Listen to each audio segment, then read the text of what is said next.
Hello everyone, welcome to my channel. जैसा कि मैंने आपको बताया था, मैं 5 जून से फर्स्ट टू 10th क्लास की मैथ स्टार्ट करने वाला हूँ, वो भी Hindi and English both medium, वो भी बहुत इजी और सिंपल वे में, स्टेप बाय स्टेप, जैसा कि आपको आराम से इजी वे में समझ में आए। वैसे ही मैं आज 5 जून को 10th क्लास का मैथ्स का चैप्टर 5, जिसका नाम है अर्थमेटिक प्रोग्रेस, जिसे हम हिंदी में कहते हैं समांतर श्रेणी, वो करने वाले हैं। वो भी आज इसका मैं इंट्रोडक्शन डालने वाला हूँ, इंट्रोडक्शन बताने वाला हूँ। ओके, तो करते हैं स्टार्ट हम। तो 10th क्लास का चैप्टर 5, जिसका नाम क्या है, अर्थमेटिक प्रोग्रेस। इसका मीनिंग पहले समझते हैं हम अच्छे से। अर्थमेटिक मीन समांतर। समांतर मतलब समान, है ना। समांतर मतलब समान। जैसे लाइक एग्जाम्पल सीढ़ी का ले लेते हैं।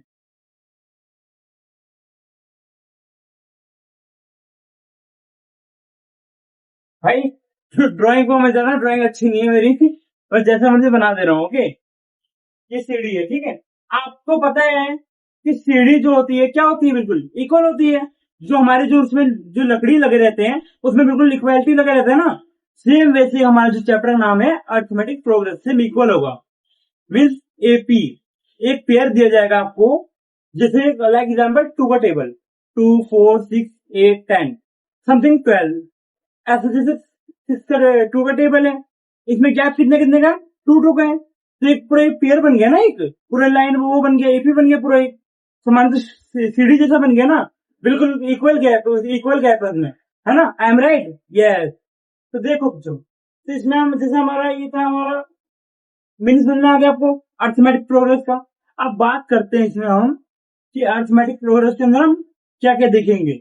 इसका मतलब क्या क्या इसमें डिनोट क्या क्या करते हैं, इसमें कैसे दर्शाते हैं, इसमें किसके अंदर क्या क्या पूछा जाएगा आपको, ठीक है।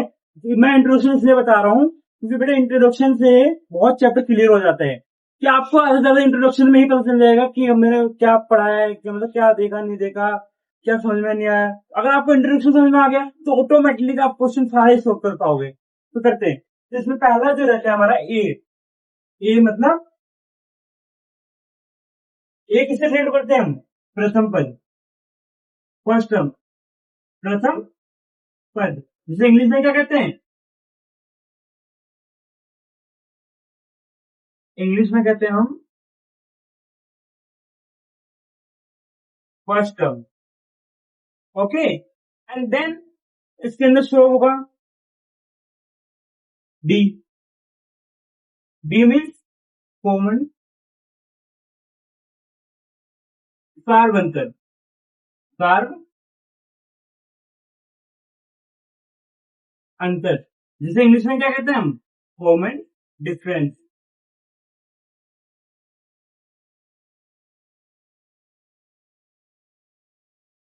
ओके, ये तो सुनना आ गया। ए और डी का मतलब सुना है। अब मैं आपको और भी बताऊंगा क्वेश्चन के अंदर हमें ए डी कैसे यूज करेंगे। इससे पहले हम थोड़ा देखते हैं इसके अंदर और भी क्या थे, चैप्टर के अंदर देखने को मिलेगा आपको। ओके, ए समझना आ गया प्रथम पद। डी मतलब सर्वांतर मीन्स कॉमन डिफरेंस। ओके, अब इसके अंदर आता है एन। एन मीन्स टर्म, जैसे हमारा एक टर्म है ना, टर्म मीन्स पद।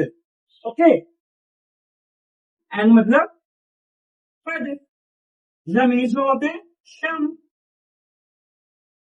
टर्म मतलब जैसा कि मैं एक शिक्षक हूं, है ना, मैं टीचर हूं, तो मेरा एक स्थान क्या है, शिक्षक का स्थान है। वैसे ही एक कोई संख्या का स्थान हमें निकालना पड़ता है इसके अंदर। जैसे वो व्यक्ति किस संख्या पे बैठा है, किस टर्म पे बैठा है, पद, जिसे बोलते हैं पद, और उसके अंदर आएगा एनवा पद, है ना। तो हमें टर्म निकालना पड़ेगा इस क्वेश्चन के अंदर, इसलिए हमें जो टर्म है किसे डिनोट करते हैं, एन से। ओके, दो चीज समझ आ गया। अब तीसरा चीज है जो ए एन, क्या है, ए एन। ए एन जिसे क्या कहते हैं हम, अंतिम पद, अंतिम पद, जिसे इंग्लिश में क्या बोलते हैं हम, last term, last last term. अब ए एन तो लास्ट टर्म है, मीन्स अंतिम पद है, ठीक है। ए एन को हम लास्ट टर्म से डिनोट करते हैं।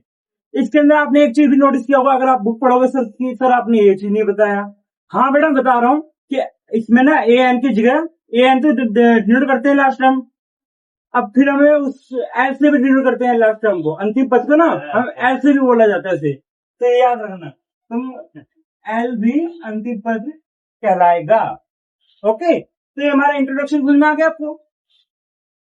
ए मतलब फर्स्ट टर्म मीन्स अंतिम प्रथम पद, डी मतलब सार्वंतन मीन्स कॉमन डिफरेंस, जो भी आपको एपी दिया होगा उसको कॉमन डिफरेंस निकालना पड़ेगा, है ना, तो इसीलिए हमें डी की जरूरत पड़ेगी। एंड मीन्स कोई पद, जैसे मैंने क्या पूछा, मेरा पद क्या है, शिक्षक का ना, मैं टीचर हूं, इसलिए ये पद, पद किस लिए यूज होता है बेटा, कि कोई व्यक्ति किसी स्थान पे हो, मान लो कोई व्यक्ति साइंस लेके कुछ बन गया, मतलब डॉक्टर बन गया, तो उसका पद क्या कहलाएगा, डॉक्टर कहलाएगा ना, है ना, वैसे इसका एन वाला पद हमें निकालना पड़ेगा, फाइंड करना पड़ेगा। ओके, देखो बेटा ये समझ में आ गया आपको कॉमन चीज।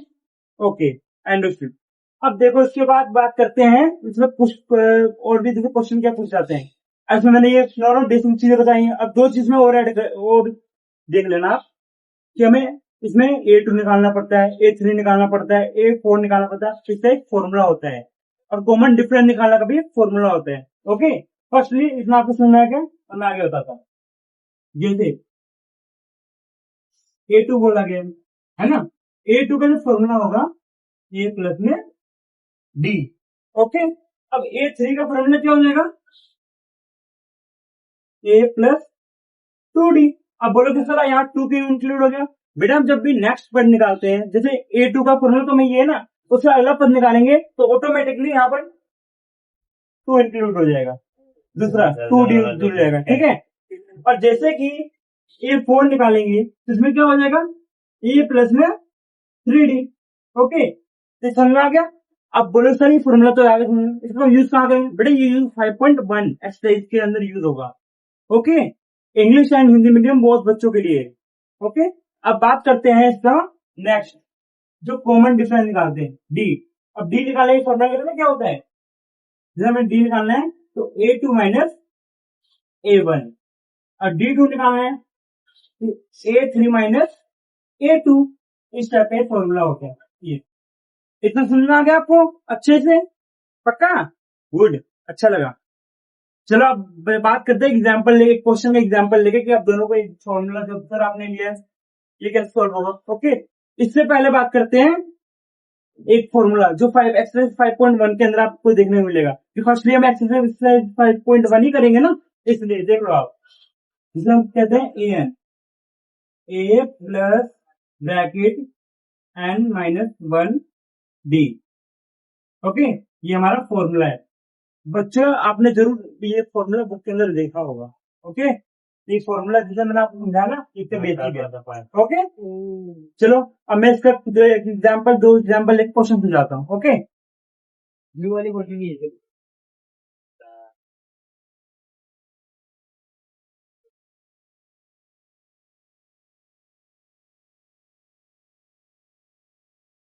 देखो बेटा, जैसे कि मैंने बताया था आपको कि जैसा वो होगा ना, क्या बोलते हैं A2 निकालने बोले या D2 D निकालने बोले, तो D निकालने बोले तो आपको पहले AP दिया होगा, क्या दिया होगा, AP।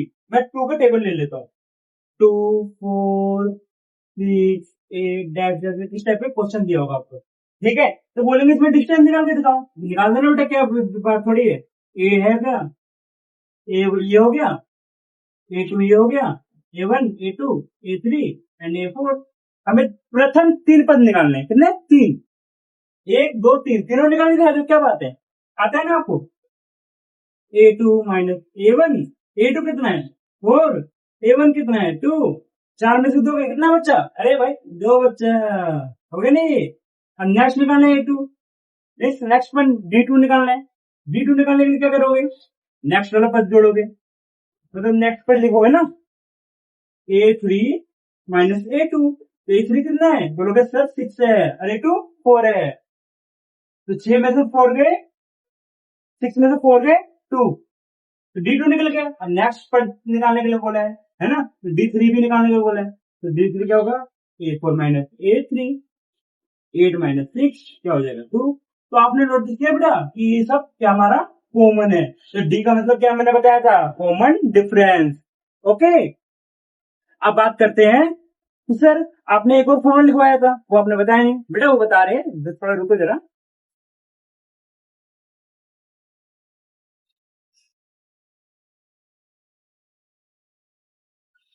देखो बेटा, मैंने बताया था ना कि A2 निकालने के लिए क्या करना पड़ता है, A प्लस डी। अब इसके लिए भी हमें एक फॉर्मूला दिया होगा, आपको दिया होगा A और D दिया हो, तभी आपका नेक्स्ट पद निकलेंगे। ए है, ये आपको दे रखा है 10 और डी दे रखा है 10। ओके, एग्जाम्पल दोनों मैंने क्वेश्चन लिया है। तो इसका आपको प्रथम 4 पद निकालने हैं। क्या निकालने हैं? 4। तो कैसे निकालो बेटा? देखो, A2 निकालना है, तो A2 तो हमें ए पता है, डी पता है, फॉर्मूला दे रखा है। ए कितना है 10, डी कितना है 10, कितना हो जाएगा 20। A3 निकाल दो, A प्लस 2D, फॉर्मूला पता है ना कि आगे डी में इंक्लूड हो जाता है। यस, ए कितना है 10, 2 ये 10, 10 प्लस 2, 2 को 10 से मल्टीप्लाई कर दो 20। ठीक है, 10 और 20 30। नेक्स्ट पद निकालोगे, A4, A plus 3D, 10 3 10, 10 plus 30 क्या हो जाएगा 40। अब देखो 20 30 40, ये तो मैं 10 तो दे रखा है, तो AP बन जाएगा। AP बनेगा, हमें ये पता है ये हमें क्यों निकालना पड़ता है, ये हमें AP बनाने के लिए निकालना पड़ता है, समझ गए? आपको क्वेश्चन के अंदर देंगे कि बेटा AP बना के दिखाओ, तो AP इस तरीके से बनेगा। अब 10 प्रथम पद क्या है हमारा 10, सेकंड पद क्या निकला 20, थर्ड पद क्या निकला 30, फोर्थ पद क्या निकला 40। निकल गया ना? असली सबका कॉमन कितना होगा 10। तो इसीलिए मैंने आपको बताया बेटा कि हमारा इंट्रोडक्शन है, और ये हमें अच्छे से समझ में आया ना, आप सबको समझ में पक्का? गुड। ये हमारा हमने आज इंट्रोडक्शन सीखा है। अब नेक्स्ट पार्ट में जो हम बहुत जल्द लाएंगे 5 पॉइंट एक्सरसाइज 5.1। ओके, तो मिलते हैं बेटा।